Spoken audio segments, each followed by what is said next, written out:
കേരളത്തിലെ സർവമത തീർത്ഥാടന കേന്ദ്രങ്ങളിൽ ഒന്നായ ശബരിമലയിൽ തിരക്ക് വർദ്ധിച്ചു. 2 ദിവസം മുമ്പ് തെലുങ്ക് സൂപ്പർ സ്റ്റാർ ചിരഞ്ജീവി ദർശനം നടത്തി മടങ്ങി. ഒരു രാജ്യം ഒരു തിരഞ്ഞെടുപ്പ് ബില്ല് എന്ന ആശയം കേന്ദ്ര മന്ത്രിസഭ അംഗീകരിച്ചു. ലോക്സഭ, നിയമസഭ തിരഞ്ഞെടുപ്പുകൾ ഒരുമിച്ച് നടത്താനുള്ള ഒരു രാജ്യം ഒരു തിരഞ്ഞെടുപ്പ് ബില്ലിന് കേന്ദ്ര മന്ത്രിസഭയുടെ അംഗീകാരമാണ് ലഭിച്ചത്. ബില്ല് എത്രയും വേഗം ഇപ്പോൾ നടക്കുന്ന പാർലമെന്റിൽ അവതരിപ്പിക്കും. BJPയുടെ പ്രകടന പത്രികയിലെ ഏറ്റവും പ്രധാനപ്പെട്ട വാഗ്ദാനങ്ങളിൽ ഒന്നായിരുന്നു മന്ത്രിസഭ ഇപ്പോൾ അംഗീകാരം നൽകിയ ഒരു രാജ്യം ഒരു തിരഞ്ഞെടുപ്പ്. ബില്ലിൽ സമവായമുണ്ടാക്കാൻ സർക്കാർ ഇപ്പോൾ ആഗ്രഹിക്കുന്നതായും വിശദമായ ചർച്ചകൾക്കായി ജോയിന്റ് പാർലമെന്ററി കമ്മിറ്റിക്ക് കൈമാറിയേക്കുമെന്ന വൃത്തങ്ങളിൽ നിന്ന് അറിയിപ്പുകൾ ലഭിച്ചു. വയനാട് ഉരുൾപൊട്ടൽ ദുരന്ത പുനരധിവാസം വേഗത്തിൽ നടപ്പാക്കുമെന്നും ആശങ്ക വേണ്ടെന്നും തദ്ദേശ സ്വയംഭരണ വകുപ്പ് മന്ത്രി പറഞ്ഞു. ജില്ലാ ഭരണകൂടത്തിന്റെ നേതൃത്വത്തിൽ കുടുംബശ്രീ മിഷൻ തയ്യാറാക്കിയ മൈക്രോ പ്ലാനിന്റെ പ്രവർത്തനം ഉദ്ഘാടനം ചെയ്യുമ്പോഴാണ് അദ്ദേഹം ഇക്കാര്യം ജനങ്ങളെ അറിയിച്ചത്.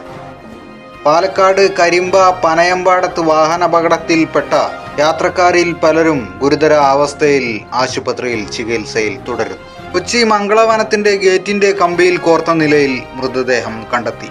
മരിച്ചത് നഗരത്തിൽ സ്ഥിരമായി അലഞ്ഞു നടക്കുന്നയാളാണെന്ന് പോലീസ് അറിയിച്ചു.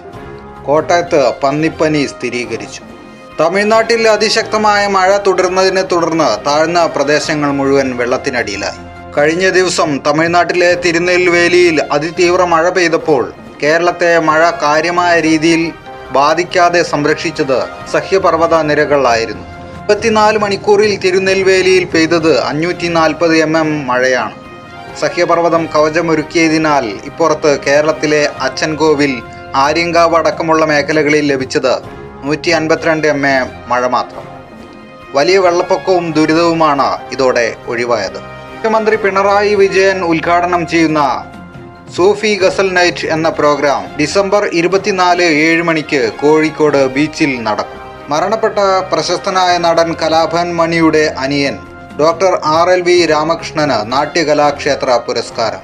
നൃത്തകലാരംഗത്ത് 2 പതിറ്റാണ്ടുകളായി പിറവത്തിന്റെ നിറസാന്നിധ്യമായ Piravom Natyakalakshetra school of dance നാടിന്റെ അഭിമാനമായ കലാകാരന്മാർക്ക് നൽകി വരുന്ന നാട്യകലാക്ഷേത്ര പുരസ്കാരത്തിന് ഡോക്ടർ RLV രാമകൃഷ്ണനെയാണ് തിരഞ്ഞെടുത്തിരിക്കുന്നത്. പിറവം നാട്യകലാക്ഷേത്രയുടെ 23ാമത് വാർഷികാഘോഷം കൃഷ്ണനിലാവ് എന്ന പേരിൽ ഡിസംബർ 23-ന് 12 മണി മുതൽ പിറവം ഹോളി കിങ്സ് പാരിഷ് ഹാളിൽ വെച്ച് നടക്കും.